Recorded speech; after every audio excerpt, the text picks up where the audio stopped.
The Imposter Bride, A Dangerous Deception. Chapter 3, Vows and Verdicts. Dawn broke gray and cold over Ravencrest Castle. The winter sky promised snow before nightfall. Leora stood at her chamber window, watching servants scurry across the courtyard below like ants preparing for war.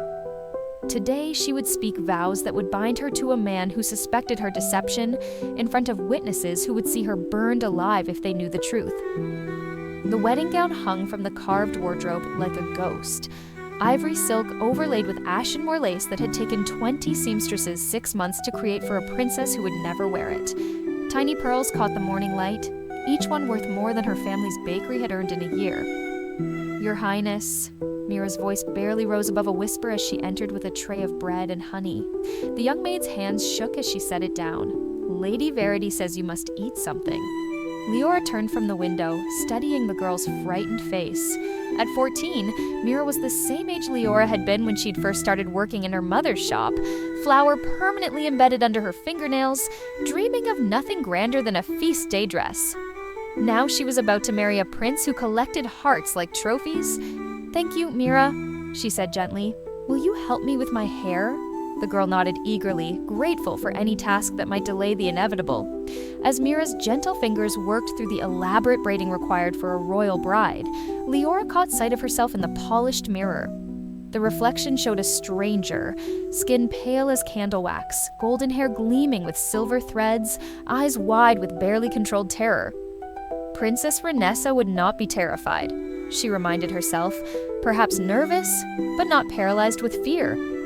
Or so Leora hoped. Yet the cold truth lingered.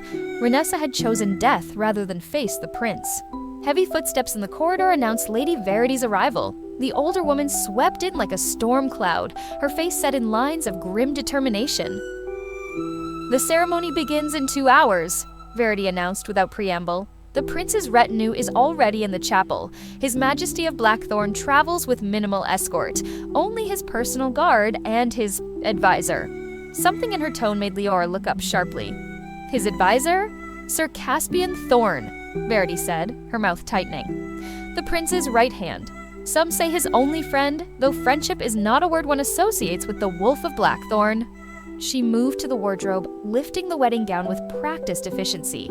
"He's young for such a position, perhaps 25, but deadly with a blade and absolutely loyal to his prince. They've known each other since childhood, fought together in the border wars." Lady Verity's hands stilled on the silk. "Be wary of him, child. If anyone might see through your deception, it would be Caspian Thorn. He knows the prince's mind better than anyone." Leora's stomach clenched tighter. Another pair of eyes to deceive, another predator to avoid. What does he look like? Dark hair, green eyes, pleasant enough features when he's not contemplating whom to kill next. Verity's voice held grudging respect. "He's said to be quite charming when it suits him, though I suspect that charm hides steel, much like his master." The gown settled over Leora's shoulders like a benediction and a curse combined. The silk was so fine it seemed to float. The neckline cut to display the wolf pendant that rested against her throat like a claim of ownership. Mira fastened the countless tiny buttons with trembling fingers, while Lady Verity arranged the trailing skirts. "Remember," Verity said as she secured the final layer of veils, "speak your vows clearly, but not too loudly. Keep your eyes lowered during the ceremony. It will seem modest and prevent too much scrutiny. The prince will expect a chaste kiss after the blessing. Nothing more. You are a sheltered princess, not a tavern wench." A sheltered princess who had never felt calloused hands or learned the weight of a man's gaze. The irony would have been laughable if it weren't so terrifying. Church bells began to toll across the city, their bronze voices carrying news of the royal wedding. In distant villages, her mother and brother would hear those bells and think of her fondly, believing she had found work in the capital's grand houses. They had no idea their daughter was about to perjure herself before God and man. "It's time," Lady Verity said. Leora took a hesitant step toward the heavy oak doors leading outside. The cold air brushed against her face, crisp and biting, carrying the faint, comforting scent of pine from the surrounding forests. It was a sharp contrast to the warmth of the chamber she was leaving behind, a reminder of the world she was about to leave forever.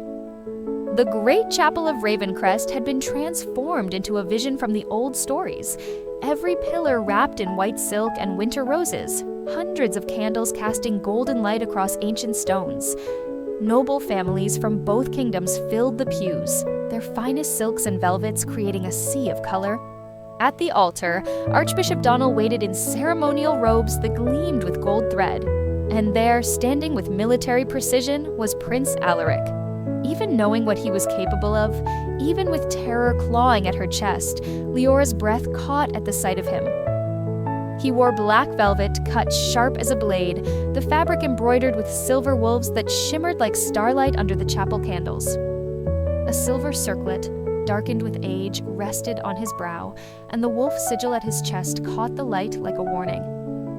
He was devastatingly, impossibly beautiful, the kind of beauty that made kingdoms fall and women forget their own names. And he's mine, she thought with a hysterical flutter deep in her chest.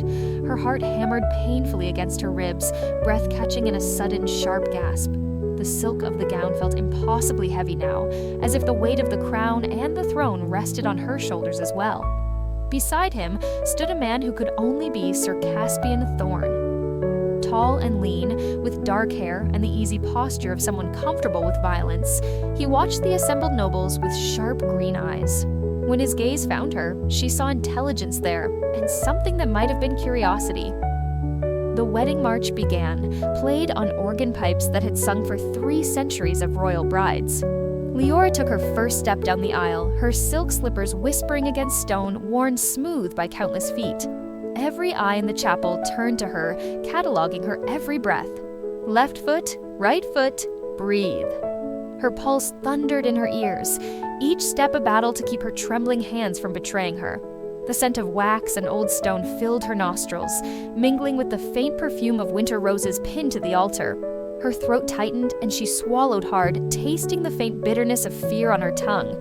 Don't stumble. Remember to keep your chin up but not too high. You are Princess Renessa. You belong here. Halfway down the aisle, Prince Alaric's eyes found hers. The intensity of his gaze made her falter for half a step. Not enough for anyone else to notice, but she saw his mouth quirk slightly, as if he'd been expecting exactly that reaction. When she reached the altar, he extended his hand. His fingers were warm and strong, calloused from sword work, and she felt that unwanted flutter in her chest again. This close, she could smell leather and steel and something wilder, pine forests and winter storms. It was intoxicating and terrifying in equal measure. Archbishop Donald's voice filled the chapel. Dearly beloved, we are gathered here in the sight of God to witness the union of His Royal Highness, Prince Alaric of Blackthorn, and Her Royal Highness, Princess Renessa of Ashen Moor. The ceremony blurred past like a fever dream. Leora spoke her vows in Princess Renessa's cultured voice, promising to love, honor, and obey a man who had threatened to flay her alive. Prince Alaric's responses were steady and sure, each word a chain binding her to him. When he slipped the wedding ring onto her finger, a band of white gold set with sapphires that matched his colors, she felt the weight of it like a shackle. She flexed her fingers around the band, its bite a silent reminder of everything she'd just vowed. You may kiss your bride, the Archbishop intoned. Prince Alaric stepped closer, his hands framing her face with surprising gentleness. When his lips touched hers, the kiss was chaste as promised, but even that brief contact sent heat spiraling through her veins. His mouth was warm and firm, and for one mad moment she wondered what it would be like if he kissed her with passion instead of duty. The chapel erupted in cheers and applause. Prince Alaric offered her his arm, and together they walked back down the aisle as husband and wife. Through the haze of congratulations and thrown flower petals, Leora caught sight of Sir Caspian watching them with those sharp green eyes. His expression was thoughtful, assessing, but when their eyes met, he offered a small nod that seemed almost approving. Dangerous, she thought. A man who can look that trustworthy is the most dangerous of all. The wine dulled her nerves, but not her awareness. Faces came and went, names blurred, but Prince Alaric never left her side. Leora smiled and nodded and spoke the appropriate words, all while hyper-aware of her new husband beside her. Prince Alaric played the devoted bridegroom to perfection, refilling her wine cup and ensuring she had the choicest morsels. But she could feel the calculation behind every gesture, the predator studying its prey. It wasn't until the feast was winding down that he leaned close enough for private conversation. "You've done well today, wife," he murmured, his breath warm against her ear. "Though I confess myself curious about certain inconsistencies." Ice threaded through her veins, but she kept her voice steady. "Inconsistencies, my lord?" "Small things. The way you hold your wine cup, like someone unaccustomed to fine crystal. Your reaction to the organist's performance, too much genuine pleasure for someone who's heard him play weekly for years." Beneath the table, his grip tightened suddenly, crushing her fingers against the band of the ring. No one could see it, but she felt the message loud and clear. "And your hands, sweet wife, no matter how much pumice and oil, I can still feel the ghost of calluses. What manner of needlework creates such marks, I wonder? Kneading dough, scrubbing floors, carrying sacks of flour."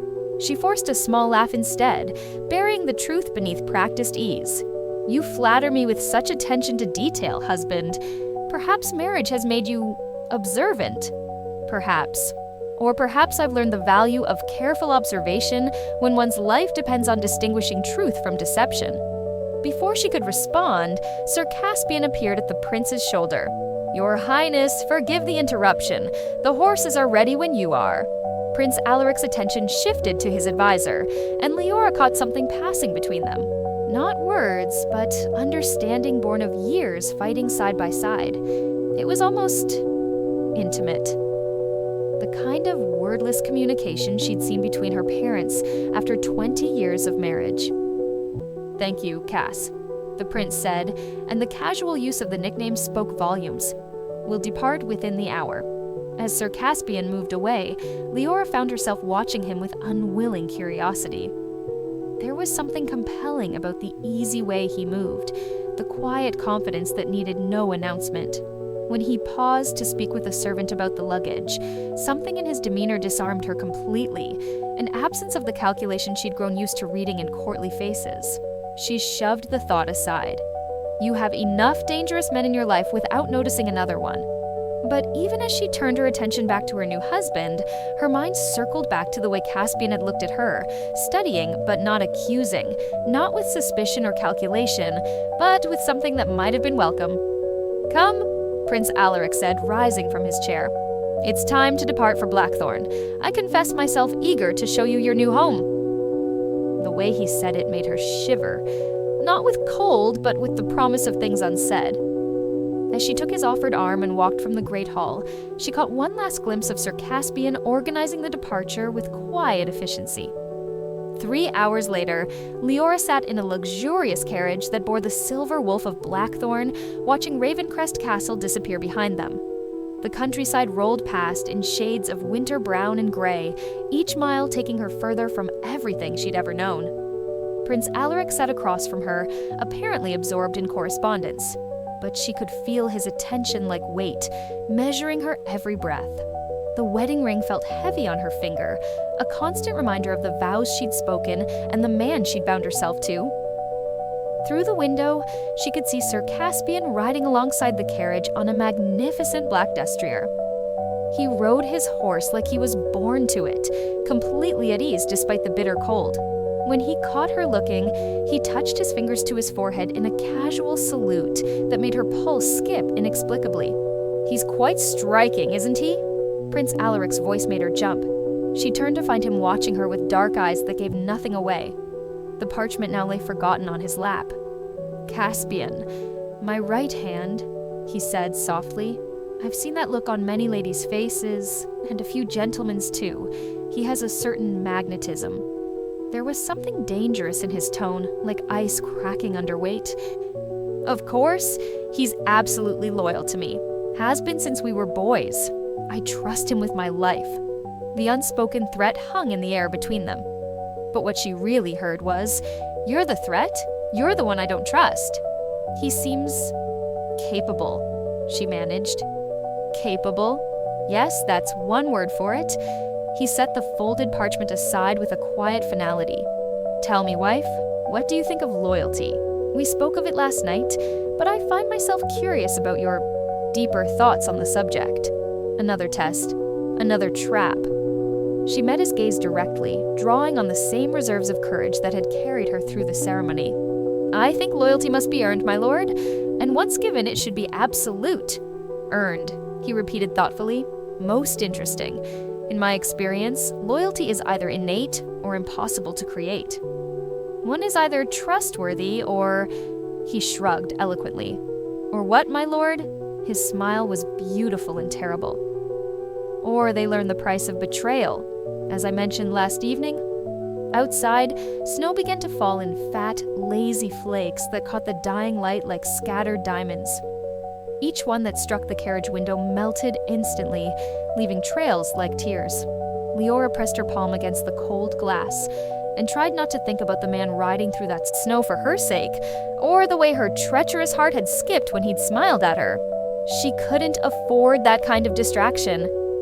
But as the carriage rolled toward Blackthorn Castle, her thoughts strayed, again, to Caspian's gaze. Not suspicious, not cold, just seeing her, in a way no one else ever had. The wolf's hound rode beside her, steady, loyal, and far too easy to watch. But even as Prince Alaric's calculating gaze returned to his letters, even as the miles stretched between her and her old life, she found her eyes drifting to the window, to the knight riding through the snow, loyal and true to a master who inspired both devotion and terror in equal measure. What kind of man, she wondered, earns that kind of loyalty from someone so clearly worthy of it? It was a dangerous question, almost as dangerous as the answers her treacherous heart was beginning to whisper. The carriage rolled on through the snow, carrying her toward a future written in deception and desire, loyalty and betrayal. Behind them, Ravencrest Castle disappeared into the white silence of winter. There would be no going back now,